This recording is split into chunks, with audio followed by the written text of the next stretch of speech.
Good morning, everyone. Hope that you're well. If I'm honest, I've been doing some wrestling with God about what I'm to be sharing with you this morning. And I don't know about you, when that phrase is often used, the first thing that comes in my head is the WWE. But me and God weren't doing WWE moves on each other. It wasn't even an Olympic wrestling match, to be very honest. As soon as I'd hear God's theme song hit and his pyrotechnics go off, I'd be off, to be very honest. For those of you that have never watched WWE, I am sorry, you're not going to get that joke at all. But I was hoping to be able to bring something a little bit more light-hearted to you. But all that I kept being brought back to is my story and God's story of me going through mental health illness. Which both me and Steph have shared a couple of times when we were at Arise Church. And I suppose, selfishly, part of me didn't want to come up here and seem like a one-trick pony. And also, even though I've got to be honest, for me, I don't mind talking about it, I don't mind sharing it, but it's probably not the easiest for my nearest and dearest to hear. But after me wrestling with God and then also having some confirmation from other people that didn't even know I'd been asked to speak as we were talking about different things, I realised, no, God was saying, no, Craig, I want you to share on this. And also, a story that involves God is worth sharing multiple times. First of all, though, let me just share a couple of verses that offer encouragement, and they're often quoted when talking about this subject. So in Philippians chapter 4, verses 6 and 7, it says, "Do not be anxious about anything, but in every situation, by prayer and petition, with thanksgiving, present your requests to God, and the peace of God, which transcends all understanding, will guard your hearts and minds in Christ Jesus." Then in 1 Peter chapter 5, verse 7, it says, "Cast all your anxiety on him, because he cares for you." The fantastic verses. They speak truth. They speak of God's understanding for us. They speak of God's love for us. Something for us to really hold on to. But sometimes we can read those, and I've read those in the past and thought, well, that's all well and good, but, or that's easy for you to say. Before I start talking about me, let me share a passage from 1 Kings chapter 19, and it's verses 3 to 9, where someone is really struggling with their mental health. Elijah was afraid and ran for his life. When he came to Beersheba in Judah, he left his servant there, while he himself went a day's journey into the wilderness. He came to a broom bush, it's not the easiest thing to say that, sat down under it and prayed that he might die. "I have had enough, Lord," he said. "Take my life. I am no better than my ancestors." Then he lay down under the bush and fell asleep. All at once an angel touched him and said, "Get up and eat." He looked around, and there by his head was some bread baked over hot coals and a jar of water. He ate and drank and then lay down again. The angel of the Lord came back a second time and touched him and said, "Get up and eat, for the journey is too much for you." So he got up and ate and drank. Strengthened by that food, he travelled 40 days and 40 nights until he reached Horeb, the mountain of God. There he went into a cave and spent the night. So often the story of Elijah, we hear about his defeat of the prophets of Baal. And I'm not going to go into that today. If you don't know the story, find it in 1 Kings chapter 18. It's absolutely crazy. It makes you realise that people were just as crazy then as they are today. And then it's followed normally very quickly by Elijah's time in the cave, where he's reassured by God's still small voice. Yet, in between those two events, Elijah is struggling with depression and anxiety. His depression is so overwhelming that he wants to die. And he treks the desert for 40 days and nights. Did you notice that it wasn't God's appearance alone that consoled him. Elijah is in the desert. He's feeling alone, feeling isolated. He's suffering pain. You can imagine, both physically and mentally. He's cut off from people. He believes he's cut off from God. He prays, but from his actions you think, does he really even want an answer? But God knew how he was feeling. And an angel appeared, but the angel doesn't try to argue with Elijah. He doesn't try to solve the situation. He comes and cares for him. He offers him food. He offers him water, the things that Elijah needs to physically survive. The angel, he doesn't drag Elijah back into ministry, but gives him time, recognizing that Elijah needs time to heal. He needs to work out who he is himself in the world and where God is in with all this. In other words, Elijah went on sick leave. When we or others are struggling with mental health, it is so tempting to try and find the right words and try to argue people out of what they're going through. The problem is with that, it treats mental health as just a way of thinking, rather than a whole person thing that can't just be solved with merely reasoning. God's wisdom here is to care for Elijah and to give him time. And then he comes to Elijah in the gentlest and softest way when Elijah is ready.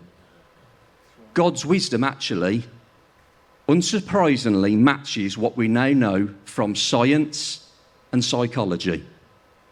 That people struggling with mental illness need time and space, and that caring for their body is to care for the mind and soul.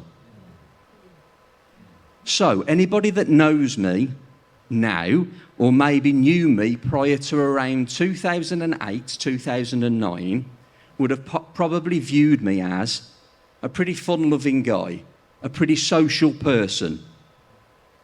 I was happy. I was happily married to Steph, with a good job, a good upbringing, and I was in relationship with Jesus.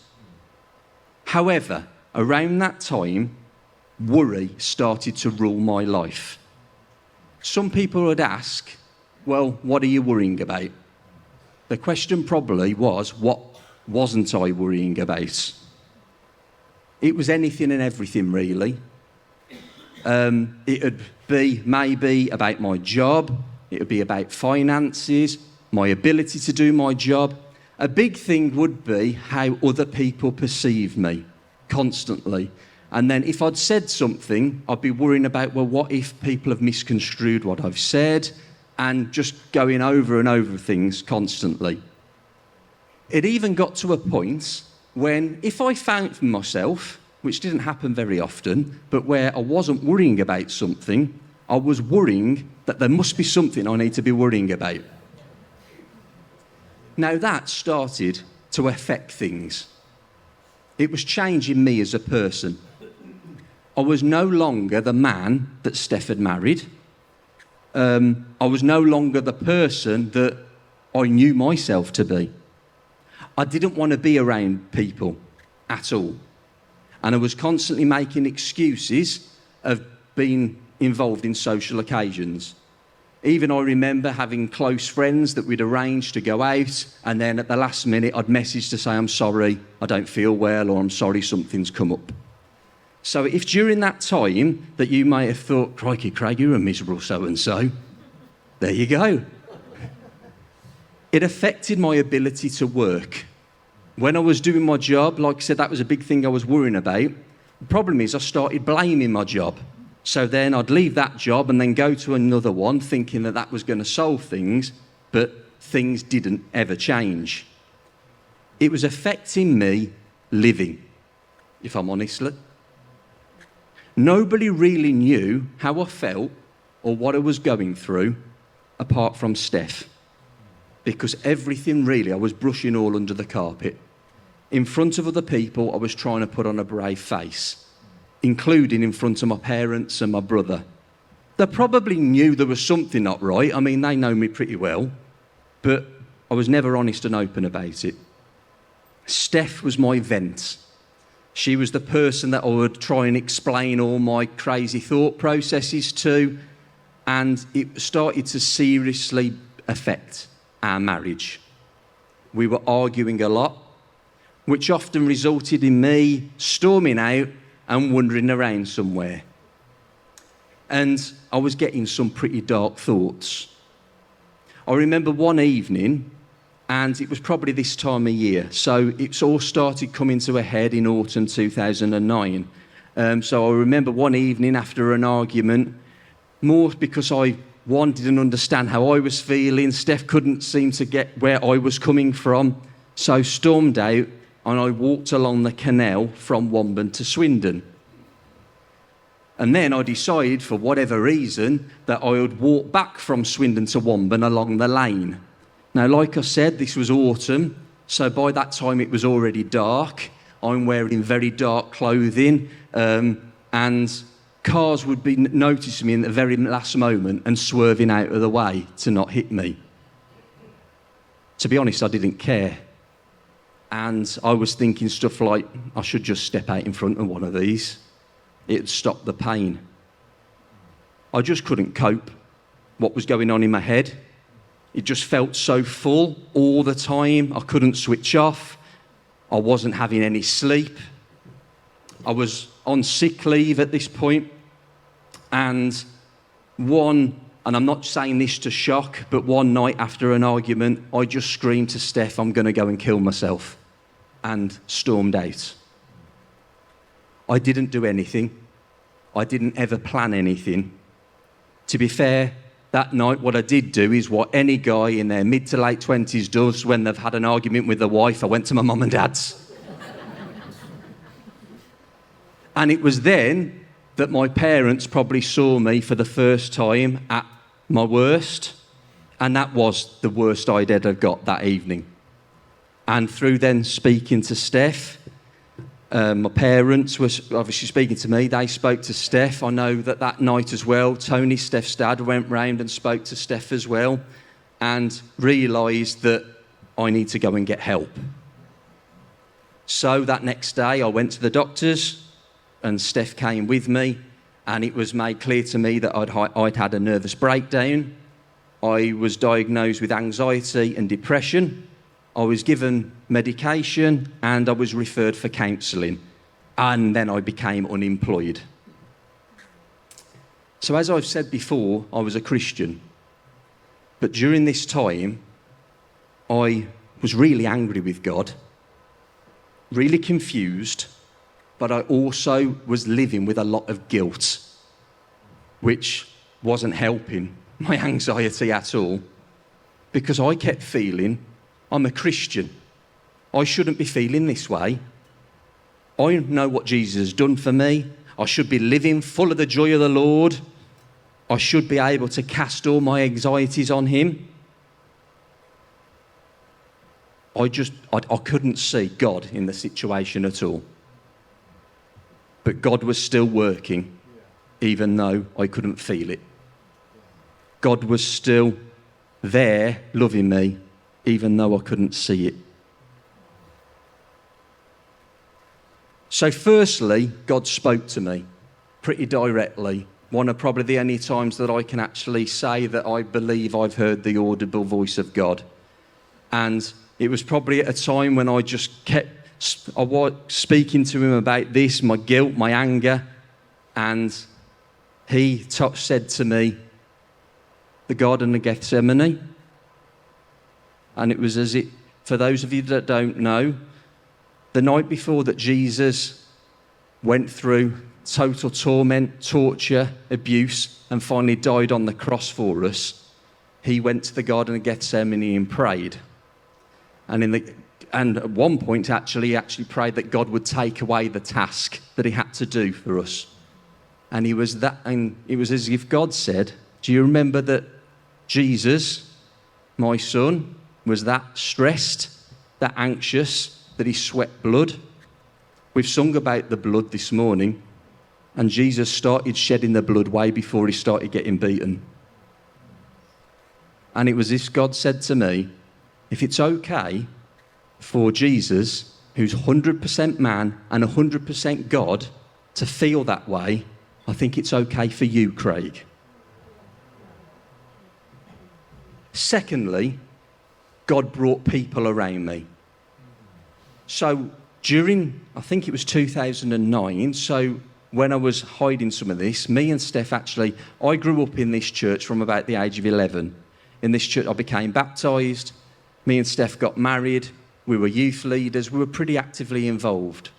But it got to sort of the mid-noughties, and we were only people around our age there at the time. As John mentioned, during the 40-year celebration, the age when he came was pretty top-heavy. And I think the nearest person to our age was a good 20 years older than us. And we felt God was telling us, I want you to move churches to be around people that are around your age that you can live, I suppose, life with. There was obviously another big reason that he needed us to move as well, because of what was obviously going on with me. And we started going to a Rise church, which was then called Calvary. So obviously during this time, when I was now unemployed, we were then put into a connect group, or a care group, pod group, whatever you want to call it. They've been called many things during my time as a Christian. And I've got to be honest, I really didn't want to go. I didn't really want to go do church much during that time. But the thought of going into a connect group, and a lot of people didn't know me, and when they asked, oh, so what do you do? Yeah, I'm unemployed. I'm on medication for my depression and anxiety. It's not really a great way to sell yourself.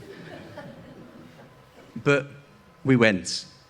What's interesting, and this came to me when I was planning this, that connect group was actually led by Adam and Deb Chamberlain.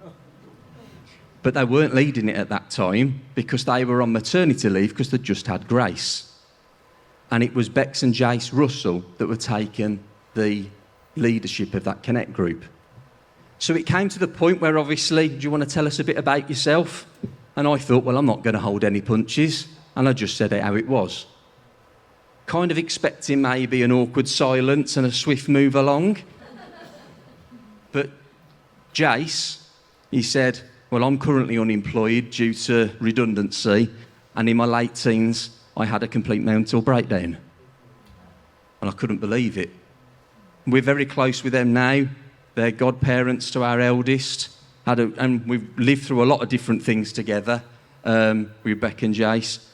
But then also, as I started being open, the other people in that church that were then honest and open to me came alongside me. They had either been there, done that, got the T-shirt, or were going through it. It was amazing. Thirdly, our finances.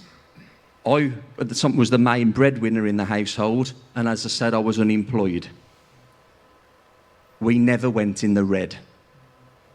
Actually, it took us about 5-6 years, I think, to get back to the point that the salary that I was on prior to obviously all this happening, but we have never gone into the red.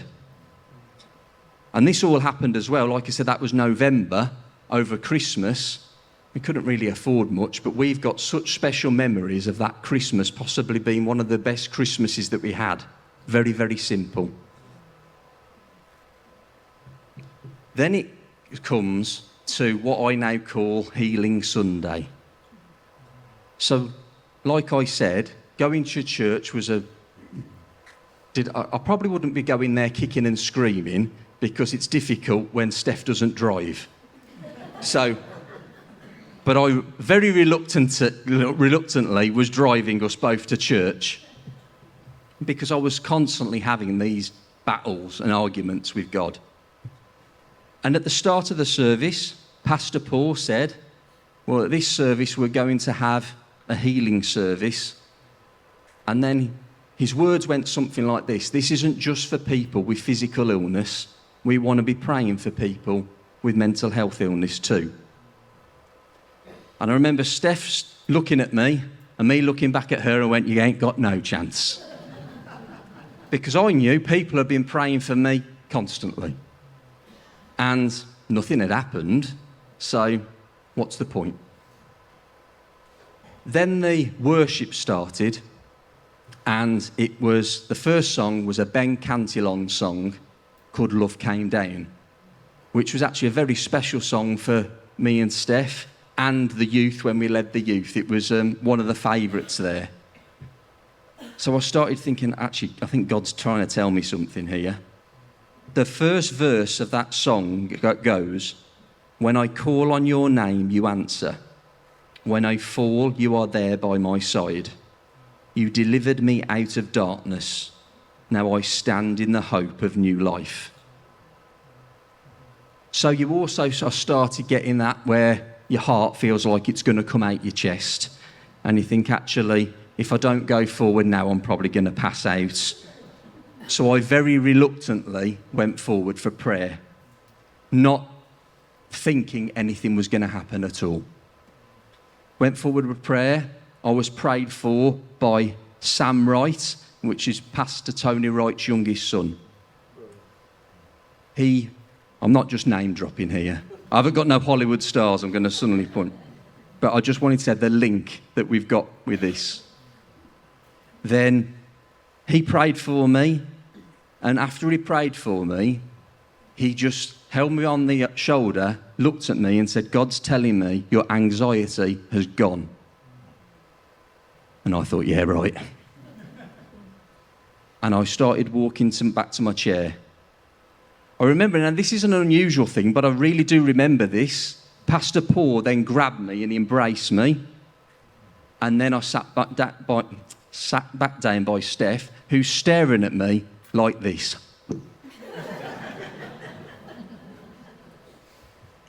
And I couldn't really ask then, what's up? Obviously, people are still being prayed for.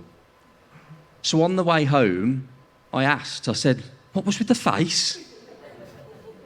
And she said, "You look like you again." If you look at some photographs during this time of me, I look terrible. I just look very, very ill.